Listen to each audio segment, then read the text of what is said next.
The Boston Celtics just absolutely obliterated the Phoenix Suns without Jayson Tatum, and it was not close.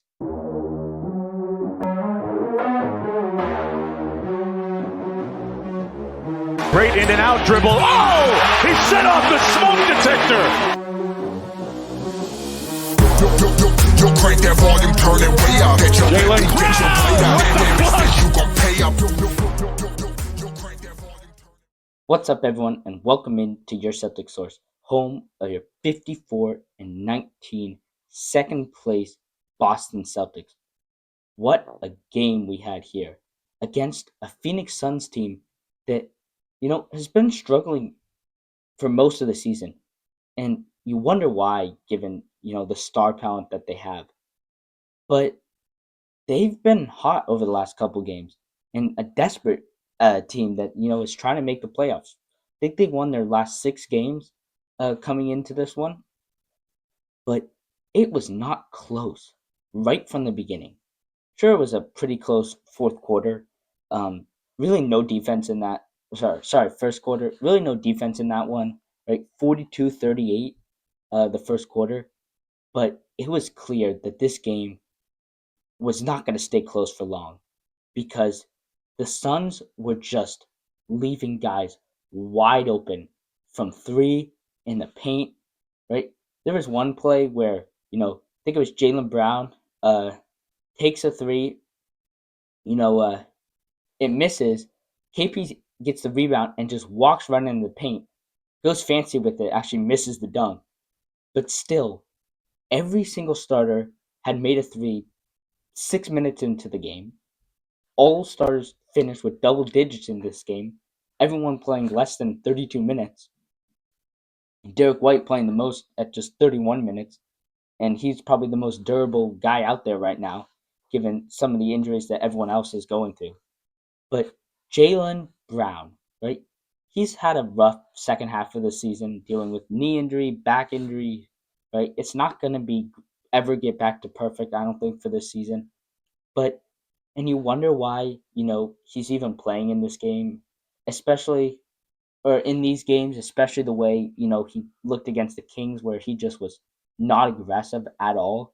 It wasn't even like he had a bad game in terms of percentages, but he only took 8 shots, just made 6 of them in that Kings game, and just looked, content with just standing in the corner instead of being the aggressive post up Jaylen Brown that we've come to love.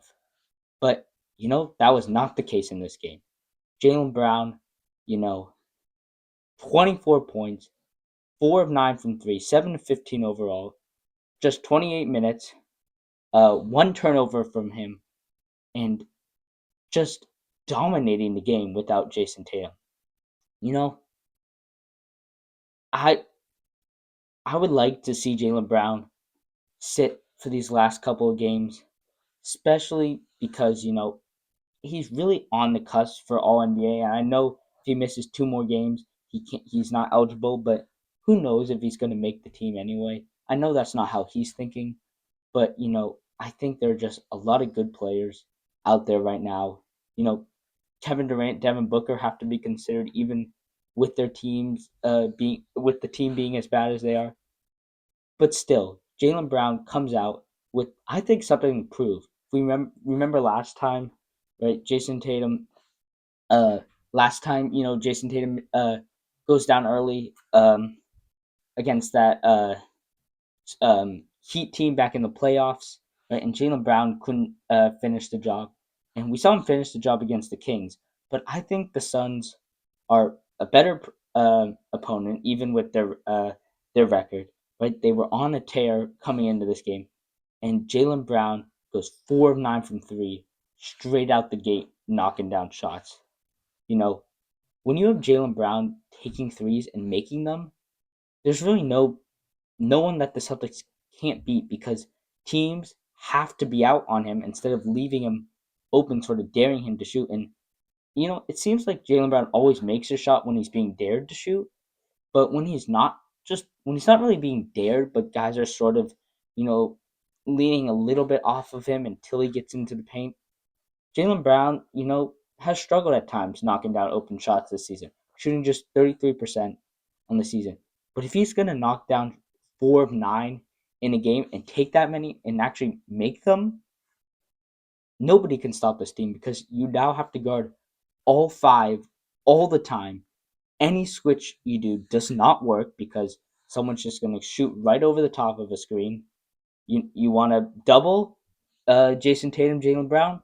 They both become excellent passers, right? Jayson Tatum has taken a elite step to a top 3 player in the NBA, in my opinion. But that's for a different time. Right now, Jaylen Brown. Jaylen Brown just driving, making plays for guys. Um, you know, um, stepping back or reducing his turnovers here. You know, being less sloppy in the paint, and there are times right this season that he tries to put it all in his own hands, and sometimes it doesn't go well. He loses the ball a lot, but in a game like this where he's looking to find others, especially KP, which we'll talk about in a second, but when he's doing that, he actually can be a fantastic playmaker and facilitator. Whereas, for most of his career, we've known him as a score first kind of guy. Okay, Kristaps Porzingis. It's unbelievable what he's able to do with all these injuries, with all the sicknesses. He just comes back perfect, like he never missed. 30 points in this game, right? He had a fantastic game against the Nets, both of them actually, a fantastic game against the Kings, and now a 30-point night against the Suns. And he was knocking them down from deep. 4 or 5 from 3. There was one where he was 28 feet, which is like 6, 7 feet behind the 3-point arc, and he's trailing Jaylen Brown, who I think is ahead on a transition break.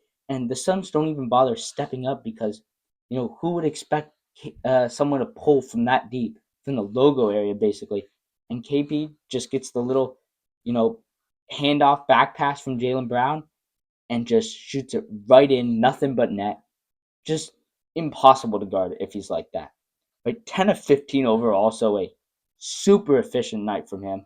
8 rebounds, 2 assists, 2 blocks, just 2 turnovers for him, contesting the rim, making plays for others. We haven't seen much of the Jaylen Brown, Kristaps Porzingis, pick and roll duo tandem, right? Cookies and cream. It's been a lot of what I like to call Luke and Duke, Jayson Tatum and Luke Cornett, who I think are the second best duo in the league in terms of points for possession. But we saw some of that in this game.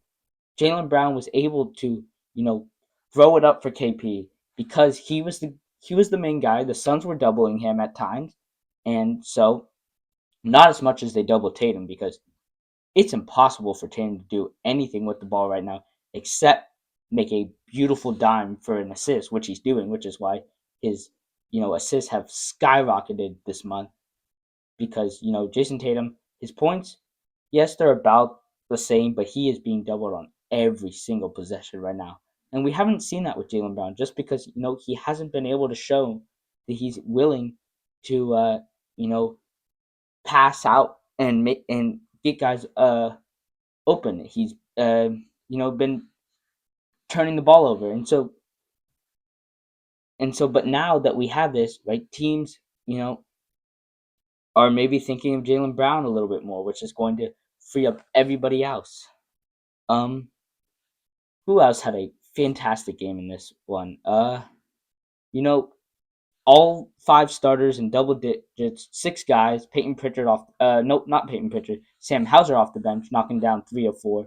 Right, I talked about this again in the Kings game, but if Sam Hauser is going to shoot over 40% in the playoffs and actually take enough shots and knock down 4 or 5 a game, he could make a huge difference for a team because no guy really has that coming off the bench on other teams. The Cavs have some of that, but if you have uh, uh, Sam Hauser, Peyton Pritchard, along with Jayson Tatum out there in the playoffs, right? And all of them are knocking down shots.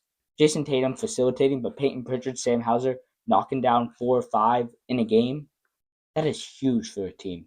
That okay. Oh yeah, I wanted to talk about Baylor Shireman, right?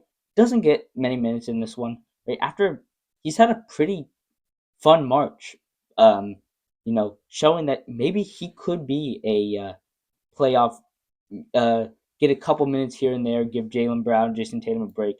But he only plays 13 minutes in this one.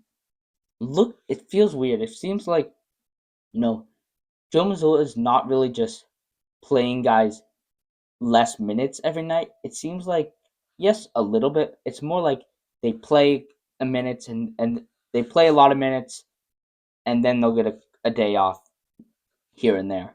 It doesn't seem like they're playing just less minutes overall, which is, an okay strategy. You might want to see guys rest in fourth quarters, but in order to do that, you do have to have the lead by a good margin. So, it would be nice if the Celtics could pull away in early in games like they did in this one, right? Um, but Baylor Shireman, right? I I don't think he's quite there to getting playoff minutes, but I'm not sure who you'd put in over him. Like if Jayson Tatum and Jaylen Brown need a break, are you just playing Sam Hauser and Peyton Pritchard more? I'm not sure. But Bill Sherman, he does get 4 assists in this one steal. He had a fantastic Rajon Rondo looking play where he fakes the behind the back pass, keeps it, and Rajon Rondo would go up with the layup, but then he realizes I probably won't score that one, so he leaves it for Kata for an easy layup. Just you know showing off the moves here from a guy who's just stepped into the league. I love the audacity that he has to do that. It's incredible. Who else had a? Oh yeah, I wanted to talk about Kevin Durant. Kevin Durant, in the first quarter, was knocking down, getting to his mid range, shooting over Holiday, Brown. Really, none of them could stop him. But they go out. He goes out in the, start of the first quarter, or sorry, end of the first quarter, and he doesn't come back till like 4 minutes in the second quarter, and the Celtics just pull away in that stretch. Right, I think they outscore the Suns 31-16 in the second quarter, partly because you know the Suns took off the guy that was really their only weapon on offense, and he just doesn't play for much of that second quarter. And I'm not sure why they did that. If the Suns don't make a run here in the playoffs, like getting winning the wild card, even getting into the or not the wild card, the play in, even winning the play in, I don't think is enough. I think Kevin Durant and their coach Mike Budenholzer will be on the move. There have been rumors of Kevin Durant coming to the Celtics. You know, I'm not a fan of that. I don't think that should happen. We don't need a guy that is a on his decline, score only, not a great defender, and it's going to be a liability in the locker room. Like, who knows what this is going to mess up? I think Kevin Durant's pretty quiet, so it shouldn't be much of a problem. That's partly been the problem with the Suns. They haven't really had a leader, but you still don't want, a guy coming in like that. Right? I think, maybe, who knows, maybe they'll be able to find a guy that can replace, because someone's leaving this summer. I know this is not the video to talk about that right now, but someone is leaving this summer. Actually, there is some interesting comments coming from Brad Stevens and from their new owner Bill Chisholm. Brad Stevens saying, the Suns do or the owners do have the right to do whatever they want, and we knew that, but just Brad Stevens not being sure, so really nobody knows what's going to happen here. Um, Apparently Bill Chisholm doesn't even own doesn't even didn't even pay the majority of the money. Um, Apparently the private equity spent over $1 billion of their $6 billion, and he spent less than 20% on this deal. And apparently there's a rule in the NBA that the owner that is the face of the team, so the one that's going to be the one making all the decision, has to pay the majority of the majority stake, right? So they already the his organization, everyone involved, owns like 20% of the team, so the majority stake in the Celtics. But he then has to pay a majority of that majority stake. And apparently he didn't, but I think the NBA is going to let it slide, just because they're really hoping, this deal goes through so they can start working on expansion teams, right? It ups the price for expansion teams. It's just too bad because I think, maybe Wick wouldn't sell it to Pags, but, Luca, who lost out on the bid, right? And there's been some word around, maybe there was a problem going on between the two. But you wonder if he had bought the Celtics, maybe. I know that changes are coming anyway, and we haven't seen anything, so we don't know yet. But I'm hoping out, but it's not looking too great at the moment. But yeah, I'm gonna wrap it up here. Thank you guys so much for watching. We are doing this bracket for best plays of the season, so you can vote every day, actually twice a day, on YouTube, Instagram, Twitter. You can leave your opinions in the comments on TikTok as well, and on Instagram story. You can vote there as well for best plays. We're doing a brackets style, two matchups each day. The winner moves on. There's 32 teams. I think right now, not sure who's going, but when you're watching this, check it out. It'll be there. Vote. It changes over at 3 p.m., 2 to 3 p.m. each day. So one starts early in the morning and goes till 3, and then the next one for the day goes from 3 till midnight. And so you can vote there, and I'll keep updating you guys. Eventually, we'll have a winner of the best play of the season. Right now, strong candidates are Jayson Tatum's winner in Toronto. We have Peyton Pritchard with a dagger shot against the the Houston Rockets. You have I think you had one of couple of KP rejecting the ball. You have Jayson Tatum's dunk over Karl Anthony Towns, if you remember, in New York. So a lot of good plays in there. So make sure to check that out. Yeah, until next time, go Celtics. It's over. Time to say it again, Boston. Anything's possible. Banner number 18 has been secured.